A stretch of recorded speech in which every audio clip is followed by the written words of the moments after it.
em resumo. Olá, ouvinte da Rádio Fiscar.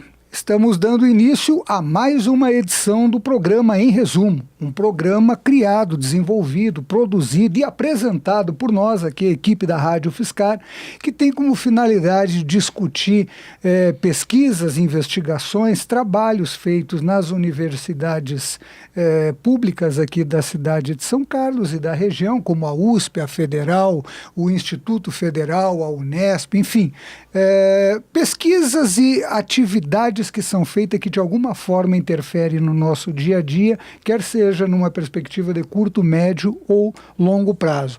E hoje nós recebemos dois bonitos engenheiros aqui, são da USP, da camiseta amarela, não é da vermelha, não é? Que estão aqui para dialogar conosco. Eles pertencem ao grupo Zenit e vieram discutir a respeito de sondas. É um tema mega interessante e tu já vai ver como é que é.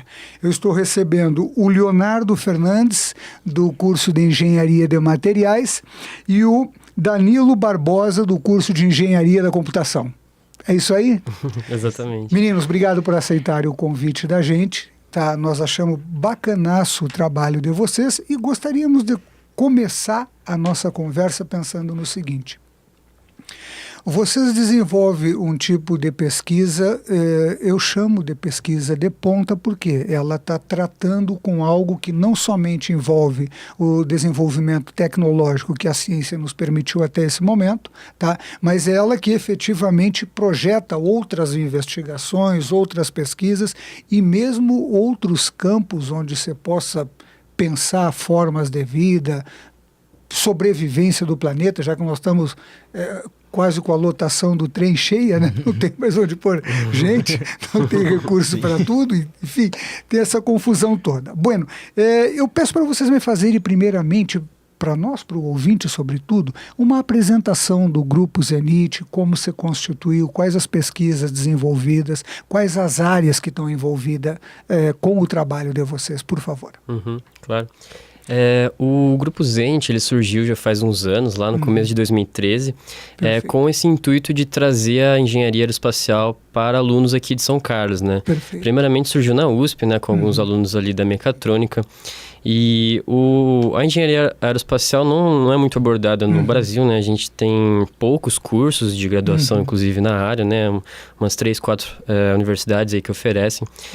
Mas, ao mesmo tempo, tem muitos alunos que têm muito interesse, né? Pelo espaço, pelo aeroespacial mesmo, né? Então, o grupo surgiu lá no meados de 2013. E o objetivo primário foi o desenvolvimento de pequenos satélites, né, para ter essa abordagem com o aeroespacial. Mas é uma coisa muito complexa desenvolver um satélite do zero, né?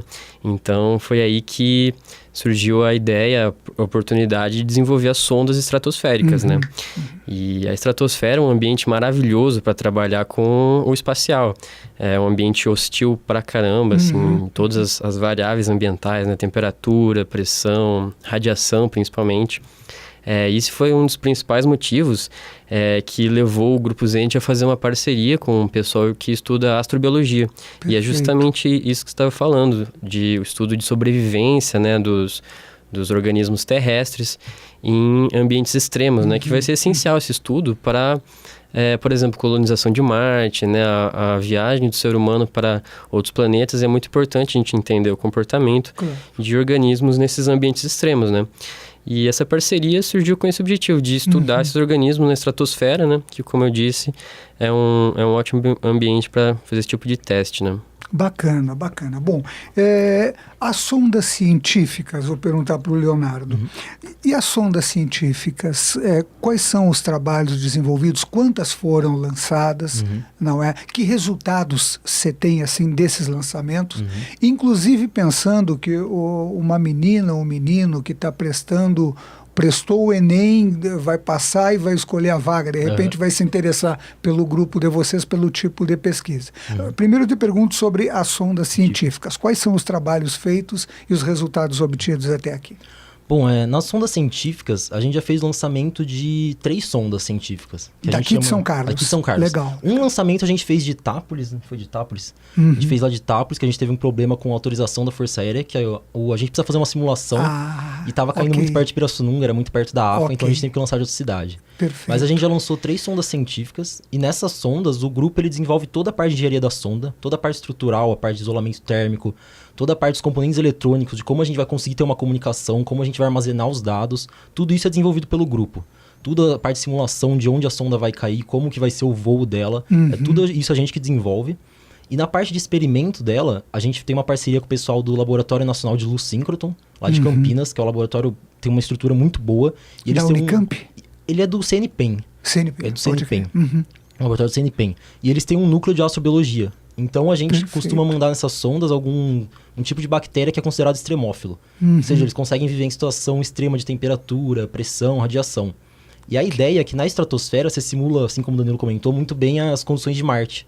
Perfeito. Então, sabendo como esse tipo de ser vivo está se comportando lá, a gente consegue saber como ele ia se comportar em Marte, consegue saber se a gente poderia ter uma colônia deles em Marte, se eles iam se reproduzir, se eles iam se desenvolver. E a ideia dessas sondas é fazer esse tipo de estudo mesmo. No grupo mesmo, a gente é muito focado na parte da engenharia. A gente já teve resultados muito bons, assim, na parte de comunicação nossa da sonda tá praticamente perfeita agora. A gente consegue ter uma comunicação em live, em tempo real com ela. A gente vê no celular, assim, o caminho que ela tá fazendo todo. A parte de isolamento térmico também, a gente tem um avanço muito grande desde o começo. Só alguns dados, assim, mais específicos. Claro. No nosso voo, a gente chega a temperaturas de menos 80 graus. Menos 80 graus? Menos 80. Uau. E no interior da nossa sonda, que tinha todos os componentes eletrônicos, bateria, a temperatura ficou em 15 graus. Então foi um isolamento térmico assim, muito bom. A gente acabou tendo ótimos resultados nisso. Claro, claro. E tudo isso é desenvolvido por vocês durante a graduação. Cara, que interessante. Exatamente. Que interessante mesmo. O Zenit, a gente é praticamente só aluno de graduação. Tem pessoal da pós que ajuda a gente. Claro. Mas sua maioria são alunos de graduação mesmo. 3º, 4º ano. Tem pessoal mais novo também que está entrando agora. Que barato. E as sondas educacionais? Como eu vi uma foto no folder de vocês, parecia um tipo de um prato com alimentos, alguma coisa assim. Foi a impressão que eu tive da foto. Não sei se eu vi errado, vocês me corrijam. Tá. Mas como são essas sondas educacionais? Quais os trabalhos? Quantas já foram lançadas? Aliás, uma mesma sonda pode funcionar para uma atividade científica e educacional, ou vocês lançam separadamente umas e outras? Vou explicar um pouquinho como é que funciona, né, esse tipo de sonda. Basicamente, a gente constrói uma estrutura, né, com geralmente materiais bem resistentes, né, fibra de carbono, que serve como plataforma para colocar os experimentos. Perfeito.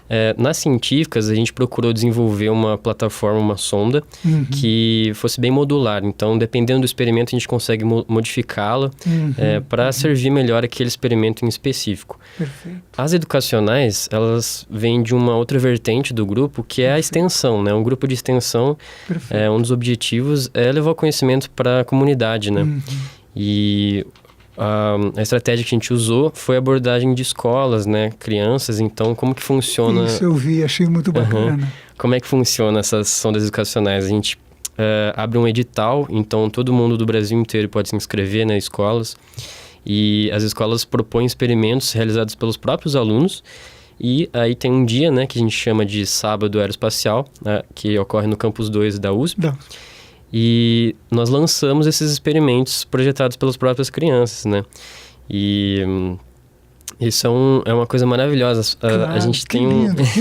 A gente coletou as opiniões das crianças, elas ficam maravilhadas, porque imagina, pensar num experimento e depois mandar para a estratosfera, né? É maravilhoso, as crianças ficam muito felizes. Para eles. Sim, E a inspiração é muito legal. Mas aí, na sua pergunta, né, se dá para utilizar a mesma, geralmente não, porque os experimentos que a gente faz com as crianças, eles têm um invólucro, né, específico. Então, a gente fornece para as crianças uma caixinha, na qual elas colocam os experimentos lá, né, tudo certinho, com as nossas recomendações. E depois essa plataforma serve para alocar certinho essas caixinhas.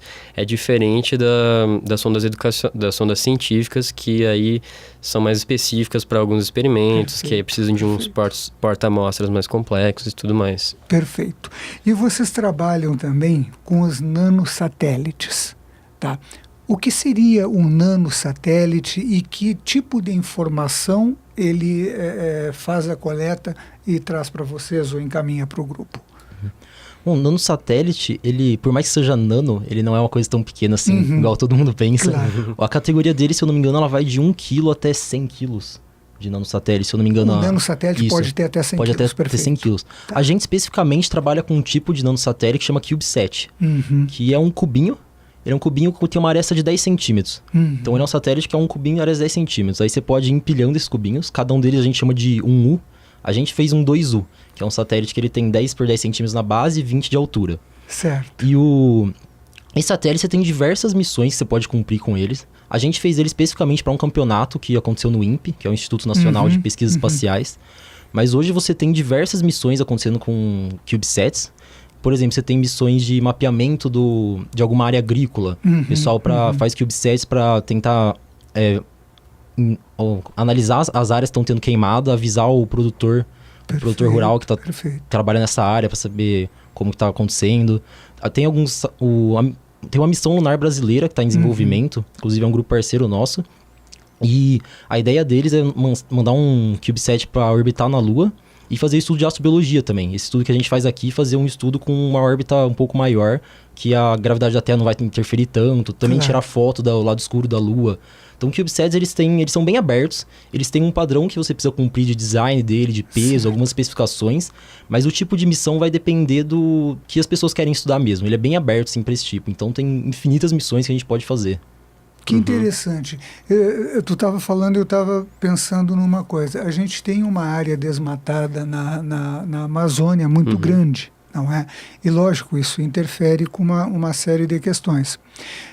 Com esse tipo de invento, você consegue monitorar em tempo real as condições ou... Enfim, eu estou pensando especificamente na repressão a esse tipo de crime, não é? Porque em alguma região você pode desmatar, mas há regiões super extensas que não se pode desmatar e estão derrubando árvore à torta e à direito.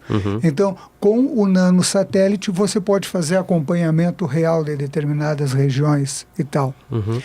Cara, e uma das coisas que eu estava vendo no folder, e é uma pergunta de louco, assim, quando eu era menino tinha o lance do UFO, até era acho que era um programa de TV que tinha na década de 70, nos 80, faz muito tempo, não é? Esse tipo de atividade de pesquisa que vocês desenvolvem, há também a possibilidade de prospecção de eventuais possibilidades de vida além da Terra, alguma coisa assim? A nossa primeira sonda científica, né, que eu estava comentando, que foi, né, a parceria com a LNLS, o grupo de astrobiologia, eles procuram entender vários aspectos, né, sobre a vida e a relação com o cosmos e tudo mais, né? Se a gente conseguir comprovar que uma bactéria consegue sobreviver, por exemplo, na estratosfera, né, de acordo com os dados que a gente coleta, tem várias teorias, né, que dá para a gente seguir baseado nisso. Por exemplo, se a vida na Terra veio a bordo de um cometa, né, a primeira célula, várias linhas de pesquisa nesse tipo, né? Perfeito, perfeito. Quando eu digo assim, vida além daqui, eu não estou pensando diretamente, falei no UFO, mas não estou pensando no marceninho verdinho. Estou pensando em qualquer forma de vida ou qualquer indicativo de vida sob outras condições que a gente ainda não tem os elementos suficientes para aferir. Mas, continuando aqui no nosso diálogo, o pessoal que tenha interesse em conhecer as atividades de vocês. Por exemplo, alguém que não seja necessariamente ligado ao curso das engenharias. Vocês congregam de praticamente todas as engenharias que são oferecidas à cidade, é isso? Tá. Eventualmente, estudantes de outras áreas que queiram participar pela curiosidade pessoal. Estou pensando em alguém que é tipo da filosofia, da educação, de qualquer área, da biologia, certo? É possível participar do grupo? Quais são as exigências, os critérios para que alguém participe do grupo e como conhecer o trabalho de vocês? Sim, acho que é legal a gente comentar, inclusive, você está falando, Ronaldo, no Zenit hoje a gente não tem só engenharia. Certo. A gente tem um departamento científico também, que é o pessoal que estuda, está focado mesmo no tipo de experimento que a gente vai mandar, nas análises que a gente vai fazer. E a grande maioria desse pessoal é da biotecnologia ou biologia aqui da Federal. Olha só. Tem bastante gente daqui. Então, o nosso grupo ele é bem aberto, assim, a gente tem todas as áreas, a gente tem pessoal da USP, da UFSCar, do IFISP aqui também. E eu acredito que é bem possível muitas áreas trabalharem com aeroespacial, que não é uma área simplesmente focada nas engenharias. Tem todas essas análises que pode fazer são incríveis para a biologia. Você tem estudos muito bons que podem ser feitos nessa área. E o nosso grupo, quem quiser conhecer mais, a gente tem as nossas redes sociais que a gente usa bastante. Tem o nosso Facebook, que é facebook.com/zenitesc. A gente tem vários vídeos, a gente sempre filma todos os lançamentos, a gente manda sondas com uma GoPro. Legal. Então fica um vídeo bem legal, a gente sempre faz uns vídeos mostrando o tipo de estudo que a gente fez, explicando um pouquinho, né? E mostrando como foi o voo. E pro pessoal entrar no Zen especificamente, a gente faz todo ano um processo seletivo. A gente fez um agora no meio do ano, então entrou, acho que foram 40 pessoas. Foram 40 pessoas, entrou bastante gente, a gente tava precisando de muito membro. Entrou pessoal bem novo, inclusive, acho que isso é legal falar pros ouvintes. É ótimo. Entrou pessoal, assim, primeiro ano, segundo ano, que não tem muito contato ainda, não tem um conhecimento técnico muito grande, mas é bem legal pra eles irem aprendendo desde o começo. Claro. Eu, por exemplo, quando entrei no Zenit, eu não tinha conhecimento da área espacial, de aeroespacial, de praticamente nada disso, mas eu fui aprendendo tudo, o pessoal sempre quer ensinar mesmo, isso é bem legal do grupo, a gente tem essa cultura de querer ensinar pro pessoal que não conhece muito. Então, quem tiver interessado pode entrar em contato com a gente. E uma outra coisa que me chamou a atenção, o Danilo estava falando da questão das pesquisas das crianças, dos experimentos das crianças, e eu fui professor da escola pública há muitos anos e conheço um pouco da necessidade, ou pelo menos da época que eu trabalhei. Tá? Não, creio que não mudou tanto assim, infelizmente. Mas vocês têm algum grupo que vá às escolas, sobretudo escolas de periferia, mostrar esse tipo de trabalho? Porque eu penso que ao mostrar isso, você cria naqueles sujeitos o desejo também de compreender, de se aproximar e eventualmente, enfim, vir a participar do grupo, ou entrar numa universidade. Tá? Se uma escola pública da periferia de São Carlos quer fazer contato com vocês, quer chamar vocês para apresentar os trabalhos para os alunos, qual o procedimento que eles devem de ter para fazer isso? Inclusive, a gente já fez várias palestras em escolas. Essa é uma atividade que a gente gosta de fazer. Perfeito. Apresentar, geralmente a gente vai, apresenta o grupo, fala, né, das nossas sondas, dos experimentos. E é muito legal justamente por isso, porque as pessoas quando conhecem, falam assim, caramba, aqui em São Carlos tem um pessoal mexendo com espaço, né? E o nosso objetivo é justamente esse, né? Instigar as crianças a procurar, né? Talvez não seguir carreira em engenharia ou em ciência, mas pelo menos despertar nessa... Conhecer isso, né? Exato, exatamente. E assim, nossa principal atividade que tem relação com as escolas públicas e tudo mais é o nosso projeto educacional, né? Perfeito. Inclusive, nós temos várias políticas assim de inclusão para as escolas públicas, a gente tenta abordar o máximo possível, a gente cobra bem mais barato. Então, assim, a gente tenta aproximar bastante das escolas públicas, principalmente de São Carlos. Se eu não me engano, na última edição da Garaté teve várias escolas. Acho que foram mais de 8 escolas públicas aqui de São Carlos. Bacana, exatamente. Que bom. E um negócio legal comentar, que foi bem legal, assim, no dia do lançamento, a gente tava pegando depoimentos de algumas crianças. Aí eu lembro que uma delas falou, participando disso eu pensei, por que não eu que vou fazer alguma coisa diferente? E acho que é realmente isso que a gente quer mostrar para as crianças, que elas têm capacidade total de desenvolver uma tecnologia muito legal aqui no Brasil, que elas podem ter contato com isso. Acho que esse é o nosso intuito, desenvolvendo esses projetos educacionais mesmo, tentando cada vez mais aproximar essas crianças de uma tecnologia de ponta. Cara, e essa relação do homem com o espaço é uma relação bastante interessante. Aproveitando o nosso tempo, mas eu vou contar uma coisa para vocês relativa ao espaço. 1969, quando foi lançada a nave, eu sou do Rio Grande do Sul. E nas férias nós ficávamos numa fazenda, eu, meu pai, minha mãe e minha irmã. E toda noite no verão a gente ficava sentado do lado de fora com o pai e a mãe olhando para cima, esperando para ver se via a nave, sei lá, um foguete, qualquer coisa. Os pais da gente, sabe?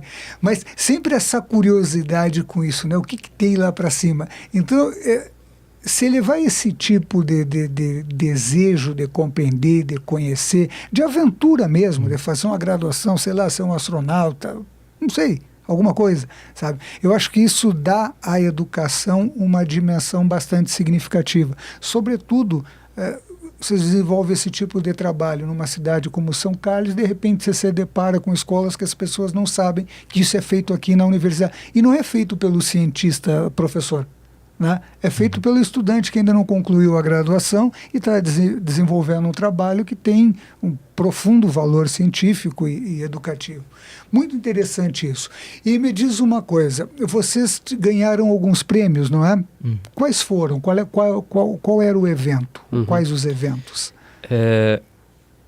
Nós participamos de 2 competições principais.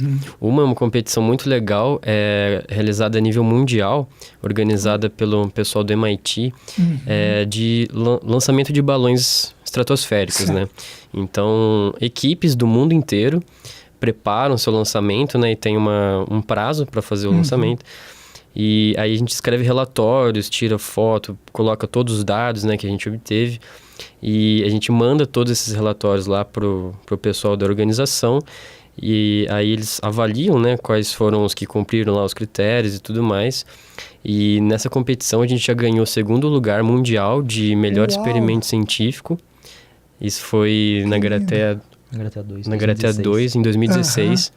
Que legal! E esse ano nós ganhamos também 3º lugar mundial de melhor design. Isso foi muito legal pra gente, porque essa categoria envolve praticamente tudo do lançamento da sonda, desde o lançamento em si, o design da sonda, o sistema embarcado.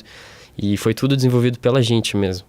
Então, isso foi muito legal. 3º lugar mundial. Exatamente. A gente ficou muito feliz com isso. Essa competição, ela tem, se eu não me engano, são 560 equipes de 68 países, então é muita gente. E a categoria design é uma das mais competitivas. É que a gente nem achava que a gente ia conseguir ganhar, na verdade. Foi uma surpresa, a gente ficou muito feliz que a gente desenvolveu uma sonda que ela é reutilizável. Ela é 100% reutilizável. A gente lançou ela já e a gente consegue utilizar ela amanhã se precisar de novo. Que louco. Agora deixa eu perguntar, de um ignorante curioso. Como é que você faz que ela seja reaproveitável? Porque a ideia é que quando ela retorna, a própria velocidade, a força de atrito vai comprometer a estrutura dela. Como é que vocês desenvolveram algo que evita esse impacto? Então, nessa sonda, a gente lança com um balão e quando o balão estoura, abre um paraquedas já, para ir amenizando a queda. Certo. O pessoal que projetou o paraquedas, nosso grupo mesmo, aí ela cai a mais ou menos 5 metros por segundo. Quando ela tem o choque com o chão mesmo. E o que a gente fez, eu sou da parte estruturas do grupo, na parte estrutural, a gente desenvolveu uma estrutura externa, um cubo de fibra de carbono, e a sonda ficava no meio suspensa, como se fosse um hipercubo, assim, um cubo dentro de um cubo maior. Então o choque só acontecia com a estrutura externa. Ele absorve todo o impacto. Exato. Aí foi assim que a gente desenvolveu. Cara, seu gênio, que louco. Aí foi assim que a gente desenvolveu essa sonda mesmo, que é a Garatea 3, que a gente chama no... Garatea 3. Isso. Bom, e dentro desses resultados, eu ia fazer uma pergunta. A gente vive aí um momento de preocupação com relação à ciência e à tecnologia no país, não é? Particularmente eu não sou um cara pessimista, mas de fato não é uma situação muito animadora. Mas vocês estão numa posição de bastante destaque em relação aos demais países, não é? No âmbito geral, como está o Brasil em relação às pesquisas aeroespaciais? Pensando nos contornos de cada um, nós não deveríamos competir, sei lá, com a China, por exemplo, tá? Não é nesse sentido. É dentro da nossa realidade, como é que nós estamos nessa área de estudos hoje? Como é que vocês veem? Sim, então, o Brasil, eu acredito que está crescendo essa área mesmo. Uma das competições, inclusive, que a gente comentar foi a competição do INPE, a gente ganhou também, que era uma competição focada em CubeSats mesmo. E a gente passou uma semana lá nas férias para participar dessa competição. Então a gente teve um pouco de contato com as pesquisas que eles fazem lá, o tipo de tecnologia que eles estão desenvolvendo. Perfeito. E a gente pode ver que a tecnologia é muito boa, são coisas bem grandes que está desenvolvendo. No âmbito universitário, a gente reparou que cresceu mesmo a procura por isso. Inclusive essa competição que o Danilo estava comentando, a Global Space Balloon Challenge, 2 anos atrás, se eu não me engano, a gente tinha apenas a gente no Brasil que participava. E esse ano eu lembro que eu olhei e tinha mais de 9 equipes já no Brasil. Então a gente pode ver que já está tá crescendo a procura pela essa parte do espaço aeroespacial aqui no Brasil. Muito bom. Meninos, o Gustavo já me avisou que eu mais uma vez atropelei o relógio.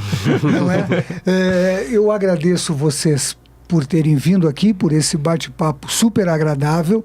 O nosso objetivo era deixar você, o nosso ouvinte, curioso mesmo para ver o que essa moçada está fazendo aí para levar nós tudo para o espaço. Pois bueno, você pode ir na página do Zenit, no Facebook, pode procurar, quando nós postarmos aqui, nós vamos colocar as indicações de como fazer contato com vocês, não é? Foi realmente um prazer dialogar com vocês aqui, um prazer recebê-los aqui na Rádio UFSCar.